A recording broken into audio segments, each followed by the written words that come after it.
मुत्तहदा अरब अमीरात में तूफ़ानी बारिशें 75 साल रिकॉर्ड टूट गया। दुबई में 2 साल की बारिश चंद घंटों में बरस गई, सड़कें डूब गईं। सबसे अहम शाहराह शेख ज़ायद के अहम हिस्से बंद करना पड़ गए, कई गाड़ियाँ तैरने लगीं। दुनिया की सबसे बुलंद इमारत बुर्ज खलीफा के सामने भी पानी जमा होने लगा। मार्केटें, शॉपिंग मॉल्स, मेट्रो स्टेशन में भी पानी दाखिल। शारजा की सड़कें भी नहरों में तब्दील हो गईं। बारिश का सिलसिला आज शाम तक जारी रहने का इम्कान है। आज भी तालीमी इदारे, दफातर बंद रहेंगे। तलबा ऑनलाइन क्लासेस, मुलाजमीन को वर्क फ्राम होम की हिदायत।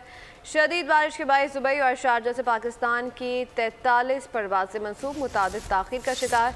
कराची से दुबई जाने वाली निजी एयरलाइन की परवाज़ अल ऐन एयरपोर्ट पर लैंडिंग।